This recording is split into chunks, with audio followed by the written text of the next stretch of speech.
Hallelujah, price the lord. ದೇವರ ಪರಿಶುದ್ಧ ನಾಮಕ್ಕೆ ಸ್ತೋತ್ರವಾಗಲಿ. ರಾತ್ರಿ ವೇಳೆಯಲ್ಲಿ ಕೊಟ್ಟಂತ ಸಮಯಕ್ಕಾಗಿ ಸ್ತೋತ್ರ ಮಾಡಿಕೊಂಡು ಒಂದು ವಾಕ್ಯ ಭಾಗಕ್ಕೆ ಹೋಗೋಣ. ಯೋಹಾನ ಬರೆದ ಪತ್ರಿಕೆ 1ನೇ ಅಧ್ಯಾಯ 11ನೇ ವಚನವಾಗಿದೆ. ಆದರೂ ಲೋಕವು ಆತನನ್ನು ಅರಿಯಲಿಲ್ಲ. ಆತನ ತನ್ನ ಸ್ವಾಸ್ಥ್ಯಕ್ಕೆ ಬಂದನು, ಆದರೆ ಸ್ವಂತ ಜನರು ಆತನನ್ನು ಅಂಗೀಕರಿಸಲಿಲ್ಲ. ಹಾಲೆಲುಯಾ. ಯೇಸುಸ್ವಾಮಿ ಈ 33 ವರ್ಷಗಳ ಕಾಲ ಈ ಭೂಮಿ ಮೇಲೆ ಬಂದು ಜೀವಿಸಿ 3 ವರ್ಷಗಳ ಕಾಲ ಅದ್ಭುತ ಕ್ರಿಯೆಗಳನ್ನು, ಮಹತ್ ಕ್ರಿಯೆಗಳನ್ನು, ಸತ್ತವರಿಗೆಲ್ಲ ಎಬ್ಬಿಸಿ ಬಹಳ ಜನಕ್ಕೆ ಅನುಕೂಲವಾದ ರೀತಿ ದೇವರು ಮಾಡಿದ್ದಾರೆ ಪ್ರಿಯರೇ. ಹಾಲೆಲುಯಾ. ಇದನ್ನ ದೇವರ ವಾಕ್ಯ ಹೇಳ್ತಿದೆ. ಸ್ವಂತ ಜನರು ಅವರಿಗಾಗಿ ಇಲ್ಲಿ ಪ್ರಖ್ಯಾತಿ ಪಡಿಸಿದ ಜನಗಳು ಆತನನ್ನು ನಂಬಲಿಲ್ಲ ಅಂತದೆ. ಹಾಲೆಲುಯಾ. ನೋಡಿ, ಅವರು ಮಾಡಿ 1-2 ಮಹತ್ ಕಾರ್ಯಗಳು. ಇಲ್ಲಿ ವಾಕ್ಯ ಹೇಳ್ತದೆ, ಅವರು ಸ್ವಂತ ಜನರು ಆತನನ್ನು ಅಂಗೀಕರಿಸಲಿಲ್ಲ. ಹಾಲೆಲೂಯಾ.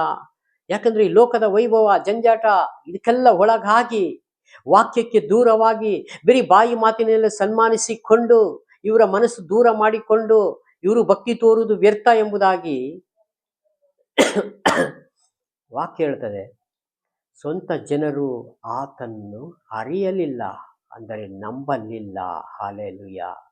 ಯಾರ್ಯಾರು ನಂಬಿದರೋ ಅವರು ದೇವರ ಮಕ್ಕಳು ಅಂತದೆ. ಯಾಕಂದ್ರೆ ದೇವರ ಮಾರ್ಗವೇ ಬೇರೆ, ಈ ಮನುಷ್ಯನು ಆಯ್ಕೆ ಮಾಡ್ಕೊಂಡಿರೋ ಮಾರ್ಗವೇ ಬೇರೆ ಪ್ರಿಯರೇ. ಯಾಕಂದ್ರೆ ಇದು ನನ್ನ ಮಾರ್ಗ ನಿನ್ನ ಮಾರ್ಗ ಅಲ್ಲ, ನಿನ್ನ ಮಾತು ನನ್ನ ಮಾತು ಅಲ್ಲ. ಹಾಲೆಲುಯಾ. ನನ್ನ ಮಾರ್ಗ ಹೇಗೆ ಅಂತಂದ್ರೆ ನೀವು ವಾಕ್ಯದ ಮುಖಾಂತರವೇ ಕಂಡುಹಿಡಿಯಬಹುದು. ನಾನು ನಿಮಗೆ ತಿಳಿಸಿಕೊಡ್ತೇನೆ. ನಿಮಗೆ ವಾಕ್ಯವೇ ಗೊತ್ತಿಲ್ಲ ಅಂತಂದ್ರೂ ನಿಮ್ಮ ಆತ್ಮದಿಂದ ನೀವು ಆರಾಧಿಸುವಂತ ಕರ್ತನಿಗೋಸ್ಕರ ನೀವು ಮೊರೆ ಇಡುವುದಾದ್ರೆ ತೋರಿಸ್ಕೊಡ್ತೀನಿ ನಾನು ಪರಲೋಕ ಮಾರ್ಗ.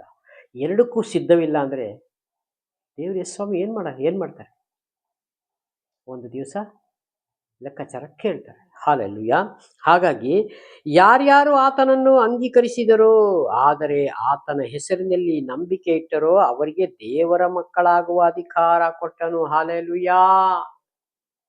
ನೋಡಿ, ದೇವರು ಅವರ ಮೇಲೆ ನಂಬಿಕೆ ಇಟ್ಟು ಯಾರು ಅವರು ಹಿಂದ್ಗಡೆಯನ್ನು ನಾವು ಯೇಸು ಸ್ವಾಮಿ ಹಿಂದ್ಗಡೆ ನಾವು ಫಾಲೋ ಮಾಡಿಕೊಂಡು, ಅಂದರೆ ವಾಕ್ಯದ ಮುಖಾಂತರ ಆಲಯದಲ್ಲಿ ಈ ಭೂಮಿ ಮೇಲೆ ಮಾಧುರಿ ಬದುಕನ್ನು ತೋರಿಸಿಕೊಂಡು ನಾವು ಕತ್ತಲೆ ರಾಜ್ಯವನ್ನ ಬಿಟ್ಟು ಬೆಳಕಿನ ರಾಜ್ಯದಲ್ಲಿ ನಾವು ನಡೆಯುವುದಾದರೆ, ಹಾಲೆಲುಯಾ, ಅವರಿಗೆ ಏನಂತ ಹೇಳ್ತಾರೆ? ಮಕ್ಕಳಾಗುವ ಅಧಿಕಾರ ಕೊಟ್ಟರು.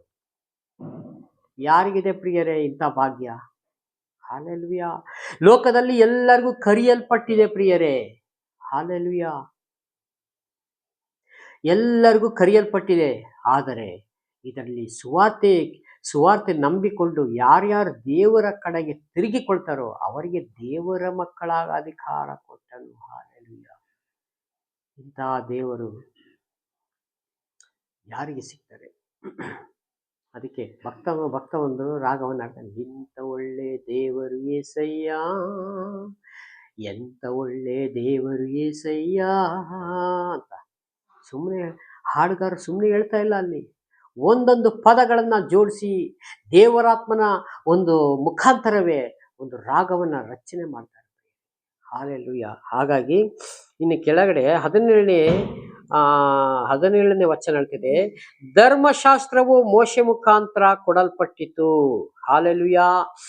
ಮೋಶೆ ಮುಖಾಂತರವೇ ಧರ್ಮಶಾಸ್ತ್ರ ಕೊಡಲ್ಪಟ್ಟಿದ್ದು. ಅದು ಹಿಂದ್ಗಡೆ ಮೋಶೆಗೆ ಹಿಂದೆ ಧರ್ಮಶಾಸ್ತ್ರ ಇರಲಿಲ್ಲ. ಹಾಲೆಲುಯಾ. ಅವರವ್ರ ಮನಸಾಕ್ಷಿ ಮೇಲೆ ತೀರ್ಪು ಮಾಡಲಾಗಿತ್ತು ಪ್ರಿಯರೇ.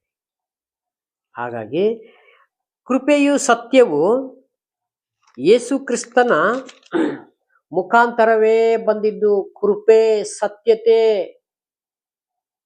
ಇವೆಲ್ಲ ಯೇಸು ಸ್ವಾಮಿ ಮುಖಾಂತರವೇ ಕೊಡಲ್ಪಟ್ಟಿತು. ಇವತ್ತು ಕೃಪೆ ಕಾಲ. ಇವತ್ತು ಯಾರ್ಯಾರು ದೇವರ ಕಡೆಗೆ ತಿರುಗಿಕೊಳ್ಳುತ್ತಾರೋ ಅವರಿಗೆ ಯೇಸು ಸ್ವಾಮಿ ಕೃಪೆಯಿಂದ ಪಾಪ ಎಲ್ಲ ಪರಿಹಾರ ಮಾಡಿ ಅವರಿಗೆ ನಿತ್ಯ ಜೀವ ಮಾರ್ಗವನ್ನು ಯೇಸು ಸ್ವಾಮಿ ಕೊಡ್ಲಿಕ್ಕಿದ್ದಾರೆ ಪ್ರಿಯರೇ. ಹಾಲೆಲುಯಾ.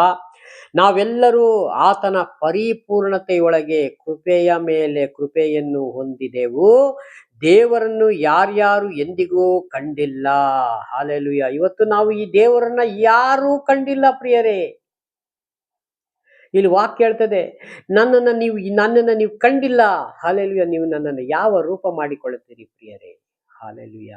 ಹಾಗಲ್ಲ, ಇಲ್ಲ. ಇಲ್ಲಿ ಯಾವ ರೂಪವನ್ನು ಮಾಡಿಕೊಳ್ಳಬೇಡ್ರಿ ಅಂತ ಇಲ್ಲೂ ಹೇಳ್ತದೆ, ಧರ್ಮೋಪದೇಶ ಕಾಂಡದಲ್ಲೂ ಹೇಳ್ತದೆ ಪ್ರಿಯರೇ. ಹಾಲೆಲೂಯ. ಕಂಡಿಲ್ಲ. ಯಾವನು ಏಕಪುತ್ರನು ಸ್ವಂತ ದೇವರು ಆಗಿದ್ದು ತಂದೆಯ ಎದೆಯಲ್ಲಿದ್ದಾನೋ ಆತನೇ ತಿಳಿಯಪಡಿಸಿದ್ದನು. ಯೇಸು ಸ್ವಾಮಿನೇ ತಿಳಿಯಪಡಿಸಿದ್ದು. ಯೇಸು ಸ್ವಾಮಿನೇ ನಮಗೆ ತಿಳಿಯಪಡಿಸಿದ್ದು. ಯಾವ ರೂಪವನ್ನು ನೀನು ಮಾಡಿಕೊಳ್ಳಬೇಡ. ಹಗಲಿನ ಸೂರ್ಯವನ್ನೇ ನಿನ್ನ ಕಣ್ಣಿಂದ ನೋಡಕ್ಕಾಗುವುದಿಲ್ಲ. ಆ ಸೂರ್ಯನನ್ನೇ, ಚಂದ್ರನನ್ನೇ, ನಕ್ಷತ್ರವನ್ನು ಸೃಷ್ಟಿ ಮಾಡಿದ ನನ್ನನ್ನು ಹೇಗೆ ನೋಡ್ತೀಯ ಪ್ರಿಯನೇ, ಪ್ರಿಯಳೇ? ಹಾಲೆಲೂಯ. ಹಾಗಾಗಿ ದೇವರ ವಾಕ್ಯವನ್ನ ಮನೆಯಲ್ಲಿ ನೀವು ಇಟ್ಕೋಬೇಕು ಪ್ರಿಯರೇ. ನಾವೆಲ್ಲರೂ ದೇವರ ವಾಕ್ಯವನ್ನ ಮನೆಯಲ್ಲಿ ಇಟ್ಟುಕೊಂಡು ನಾವು ಆರಾಧಿಸಬೇಕು. ಹಾಲೆಲೂಯ. ಯಾಕಂದ್ರೆ 10,000ದಲ್ಲಿ ಅತಿ ಸುಂದರನು ಶಾರೋಮಿನ ರೋಜಾ ಹೂವೇ, ಉದಯಿಸುವ ತಾರೆ. ದೇವರನ್ನ ನಾವು ವರ್ಣನೆ ಮಾಡಬೇಕು, ಅವರಿಗೆ ಆರಾಧಿಸಬೇಕು, ಅವರಿಗೆ ಮಹಿಮೆ ಪಡಿಸಬೇಕು. ಹಾಲೆಲೂಯ. ಈ ರೀತಿಯಾಗಿ ತಂದೆಯಾದ ದೇವರು ಯೇಸು ಸ್ವಾಮಿ ಮುಖಾಂತರ ನಮಗೆ ತಿಳಿಸಿಕೊಟ್ಟಿದ್ದಾರೆ. ಹಾಲೆಲೂಯ. ಹಾಗಾಗಿ ನಾವು ದೇವರನ್ನ ಯಾವತ್ತೂ ಕಂಡಿಲ್ಲ. ಯಾವತ್ತು ಒಂದು ದಿವಸ ನಾವು ದೇವರನ್ನ ಕಾಣ್ತೇವೆ, ಆದರೆ ಈ ಭೂಮಿ ಬಿಟ್ಟಾಗ ಪ್ರಿಯರೇ. ಹಾಲೆಲೂಯ. ಹಾಗಾಗಿ ನಾವು ಈ ಭೂಮಿ ಮೇಲೆ ಇರಬೇಕಾದ್ರೆ ದೇವರ ವಾಕ್ಯವನ್ನ ಧ್ಯಾನ ಮಾಡಿ ಸ್ಪಷ್ಟವಾಗಿ ಅವರನ್ನೇ ನಾವು ಹಿಂಬಾಲಿಸಿಕೊಂಡು ಹೋಗುವುದಾದರೆ ನಿತ್ಯ ರಾಜ್ಯಕ್ಕೆ ನಾವು ಯಾರು ಭಯ ಪಡಬೇಕಾದ ಅವಶ್ಯಕತೆಯೂ ಇಲ್ಲ ಪ್ರಿಯರೇ. ಹಾಗಾಗಿ ಕೊಟ್ಟಂಥ ಸಂದೇಶಕ್ಕಾಗಿ ಸ್ತೋತ್ರ ಮಾಡೋಣ. ಒಂದು ಚಿಕ್ಕ ಪ್ರಾರ್ಥನೆ ಮಾಡಿ ಈ ವಾಕ್ಯವನ್ನು ಮುಕ್ತಾಯ ಮಾಡೋಣ. ಅದಕ್ಕಿಂತ ಮುಂಚೆ ಕಣ್ಣು ಮುಚ್ಚಿ ಎಲ್ಲ ಪ್ರಾರ್ಥನೆ ಮಾಡೋಣ.